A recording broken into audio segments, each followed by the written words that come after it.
القصة ديال اليوم غادي تخليكم تفكروا ألف مرة قبل ما تثيقوا في شي واحد. قصة حقيقية اللي وقعت في المغرب، غادي نعاودها لكم بكاع التفاصيل ديالها باش تعرفوا باللي السحر راه خطير بزاف ويقدر يدمر الحياة ديال الناس. وهادو مساكن اللي كيتسحروا راه كيبقاو حياتهم كاملة في هذاك العذاب وفي هذيك الإعاقة.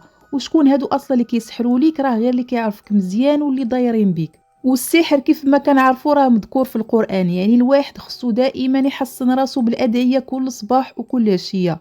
خليكم معايا أصدقائي حتى الأخر باش تعرفوا النهاية ديال هاد القصة ديال اليوم. السلام عليكم أصدقائي، كيف دايرين؟ كنتمنى إن شاء الله تكونوا كاملين بخير وبأفضل الأحوال إن شاء الله وكل شيء تمام. كنتمنى إن شاء الله هاد الأيام المباركة تكون دازت عليكم بكل خير إن شاء الله. ومرحبا بكم معايا كيف ما العادة في فيديو جديد وفي قضية جديدة. إلا كنتي أول مرة كتشوف القناة مرحبا بك، وبالنسبة لي كيشوف القناة أول مرة كنتمنى إن شاء الله تشارك بالقناة باش يوصلك كل جديد. ويلا بينا بلا ما نطول عليكم نشوفوا أحداث القضية ديال اليوم، خليكم معنا. القصة ديالنا وقعت في الدار البيضاء. واحد السيدة اللي سميتها عيشة، والناس كانوا كيعيطوا عليها أمي عيشة. كانت خدامة في واحد الحمام كسالة. أمي عيشة الناس اللي كانوا كيجيو عندها الحمام كيبغيوها هي اللي تغسل ليهم وهي اللي تكسلهم، حيت كانوا عارفينها مزيان مرا معقولة وداخله الخاطر. وكانت موالفة كتجي عندها واحد السيدة هي وبنتها كل سيمانة، وكانت هي اللي كتحك ليهم وكتهلا فيهم مزيان. وحتى هما كانوا كيدوروا معاها مزيان، وحتى في الأعياد والمناسبات ما كينساوهاش بداكشي اللي كتب الله. واحد النهار أمي عيشة كانت خدامة كيف ما العادة، حتى غتدخل عندها واحد الكسالة أخرى وقالت ليها بلي واحد المرأة على برا كتسول عليك. أمي عيشة لبست جلابيتها وخرجت كتشوف شكون هذه اللي كتسول عليها. فخرجت كتشوف حتى كتبان ليها واحد السيدة اللي راكبة في الطوموبيل وكتشير عليها من البعيد وكتعيط عليها.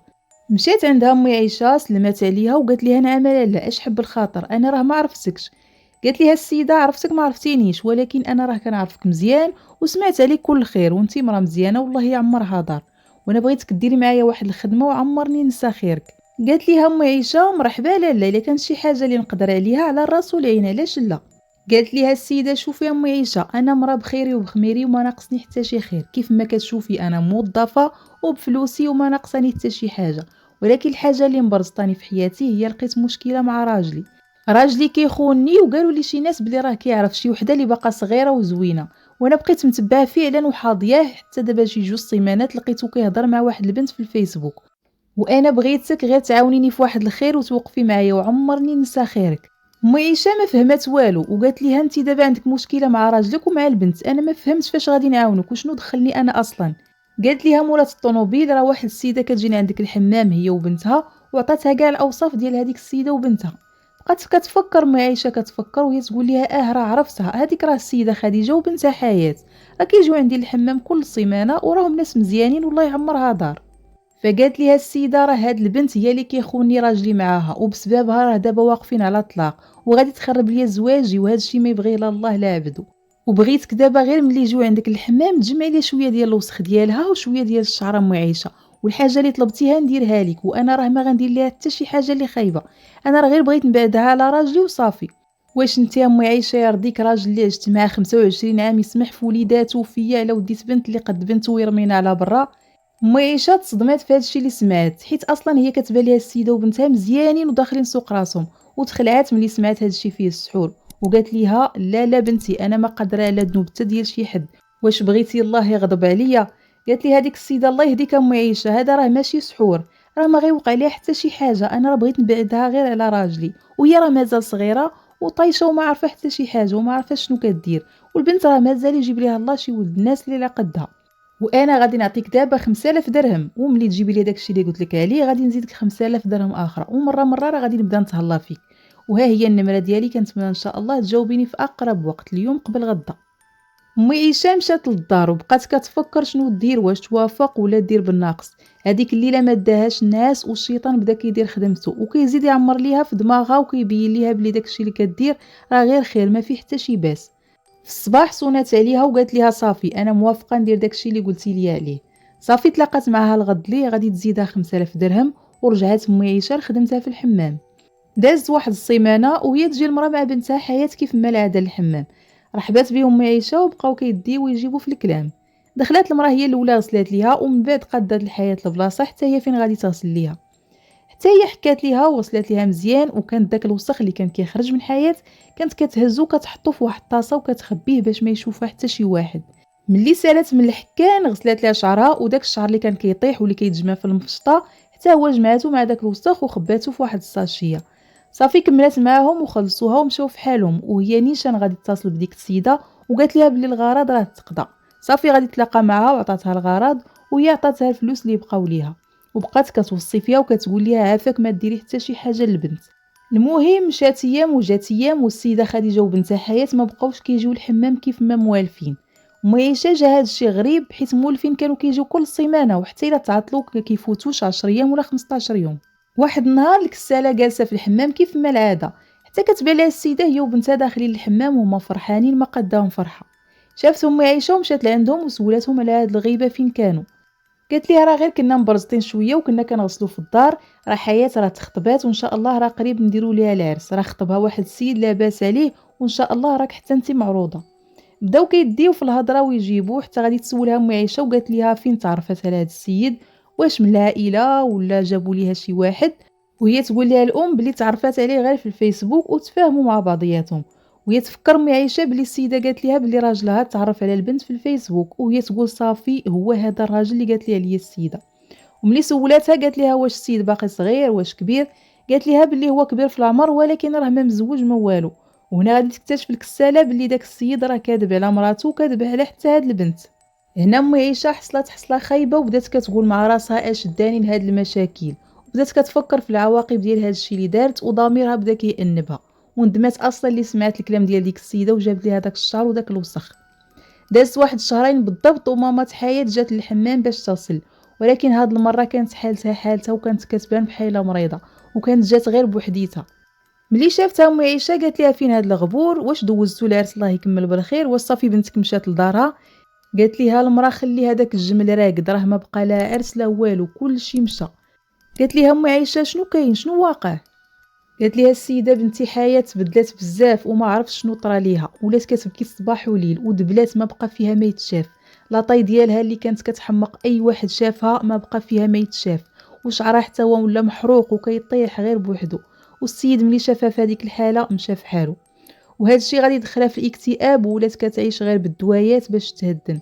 مي عيشه بدات كتقول مع راسها شنو هذا الشيء اللي درت انا سبابها، انا اللي ضيعت البنت في شبابها. ام عيشه في العشيه غادي تمشي للدار وغادي تهز التليفون ديالها بدات كتصوني على السيده، ولكن كتصوني ولكن ما كانش كتجاوب. ام عيشه غادي تشري نمره جديده وغادي تتصل بها، وفعلا غادي تجاوبها السيده وقالت ليها انا الكساله ام عيشه ديال الحمام.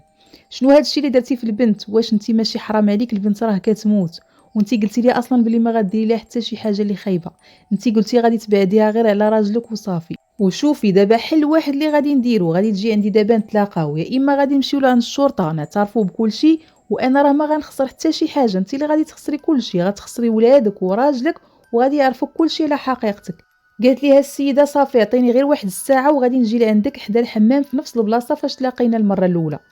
وصلت السيده فعلا ومشات لعندها الكساله وهي كتبكي وكتندب، وعاودت ليها داكشي كامل اللي وقع لهذيك البنت بسببهم، وباللي البنت مسكينه راه قريب تحماق، وبلي هي اصلا ما كانش عارفه بلي راجلها راه مزوج عليها. فالمهم عاودت ليها كلشي وقالت ليها دابا الحل اللي غادي نديروه هو غادي تمشي معايا لعند هاد السيده اللي خدمات ليها هاد السحور ونشوفوا كيفاش نفكوا هاد العجب، ويا اما غادي نمشيو انا وياك دابا للشرطه ونديكلاريو بيا وبيك. قالت ليها السيده صافي انا غادي نديك لعند الشوافه، وانا براسي راه ما كنتش باغيه نوصل لهذا الشيء، انا كنت بغيت نبعدها غير على راجلي. ركبات هي وياها في الطوموبيل ومشاو لعند ديك المراه واللي كانت في الخرجه ديال كازا تقريبا شي 30 كيلومتر. ملي وصلوا غادي يدقوا الباب خرجوا عندهم واحد الولد، سولوا على السيده قال لهم شنو بغيتوها، قالوا لهم حنا كنسولوا على السيده اللي كتكون هنا. قال لهم غادي تسناو واحد الساعه حيت دابا راه عندها شي ناس كتخدم ليهم شي حاجه. بقاو تقريبا واحد الساعه ومن بعد غادي يدخلوا لعندها. غير شافتها عرفاتها وقالت ليها مرحبا دخلي اش حب الخاطر. قالت ليها انا راه كنت جيت عندك وخدمتي لي شي حاجه وتهليت فيك. قالت لها شريفه انا راني عاقله عليك مزيان، راه جيتي لعندي ماشي مره ماشي جوج، واخر مره راه كنت درت لك شي سحور لواحد البنت وها كيفاش وها كيفاش. قالت ليها السيده انا دابا جيتك طالبه راغبه وانا مزوقه فيك، عتقي البنت راه ما بين الحياه والموت، وداكشي اللي درت ليها راه بغيت نزول وما بقيتش بغيت ناديها، انا ما كيحسبش ليا الامور غتوصل حتى لهاد الدرجه. الشريفه بدات كتغوت عليهم وقالت لهم انا راه ما كنلعبش هنا ما كنتفلاش، واللي كنخدم ليه شي حاجه راه ما كتحيدش، وهذا الشيء اللي درت راه جامي يتحيد واخا يوقع اللي وقع. بقاو كيطلبوا فيها وكيبكيو عليها باش تعاونهم حيت ندموا بزاف على داك الشيء اللي داروا. الشريفه بدات كتشوف حتى عيات وهي تقول لهم بلاتي نتشاور مع جوادي. المهم دخلت لواحد البيت وشويه خرجت وقالت لهم انا موافقه وراني هضرت مع جوادي ولكن راهم عندهم شروط بزاف. قالت ليها الشرط اللي بغيتي انا موافقه. قالت ليها غادي تجيبي لي واحد الطور كله بيض ما فيه حتى شي نقطه كحله وتجيبي شي تفوسيخات. المهم عطاتها شحال من حاجه تجيبها. قالت ليها انا موافقه غير فكينا من هذا الشيء الله يسهل عليك. المهم الشريفه لقاتها من الجنه والناس وبدات كطلب ليها في اي حاجه بغاتها فما هي وما لونها وكتشرط عليها. ميرا بغات هادي حمو طلب هذا يعني طاح عليها داكشي بغسيل الفندق. المهم هو تنقد البنت وصافي. جابوا لي هذاك الشيء فعلا في واحد العشيه وقالت لهم خاصكم تباتوا معايا حيت مع الفجر خاصنا نفيقوا بكري ونمشيو لواحد البلاصه حدا البحر راه هناك فين غادي نتلاقى مع جوادي وغنعطيهم هذا الشيء. ناضوا الصباح وداو معاهم شي مجامر وشي تباخيرات وداك التخربيق ديالهم ومشاو حتى لواحد البلاصه وحفروها وتما غاديين يجبدوا واحد المش واللي كانوا حاشين في الراس ديالو الوسخ والشعر ديال حياته مخيطينه. بداو كيحلوا في داكشي باش سادينو حتى خرجوا ليه ديك الميكه اللي فيها الشعر والوسخ وبداو كيقراو على داكشي باش يتحيد منه السحر. المهم بقاو حتى سالاو داكشي ورجعوا في حالهم والكساله رجعت لخدمتها وهي كطلب من الله البنت تولي لاباس عليها. المهم دازت ايام ومشات ايام ورجعت امي عايشه لخدمتها. داز واحد 3 سيمانات تقريبا وهي تبان ليها ماما حياة داخله الحمام. غير شافتها مشات كتعنق فيها وكتبوس فيها. السيده من وجهها باينه ولات لاباس عليها هاد المره ماشي بحال المره اللي فاتت. قالت ليها كيف بقات حياة وكيف بقيتي نتيا. قالت ليها دابا الحمد لله دابا راه 2 سيمانات بنتي راه ولات حسن من الاول وحتى الماكله راه ولات تاكل حسن من الاول. راه درنا ليها الرقيه الشرعيه ودينا لواحد الطبيب نفساني عطاها واحد الكينه اللي كتاكلها ودابا الحمد لله. ديك الساله بدات كتفكر مع راسها واش فعلا هاد البنت شافات بسبب داك الطبيب النفساني ولا غير حيت حيدوا ليها داك السحر داك الشيء علاش شافات. المهم امي عايشه ما بقاش تقليد عليها وفرحات ان هذيك البنت رجعت للحياه وبدات كطلب من الله انه يغفر ليها هذا الشيء اللي دارت. المهم الناس الزوينين نكونوا هنا وصلنا لنهايه ديال الفيديو ديال اليوم نتلاقاو ان شاء الله في فيديو جديد اذا كان في العمر بقيه. تهلاو لي في ريوسكم بسلام عليكم.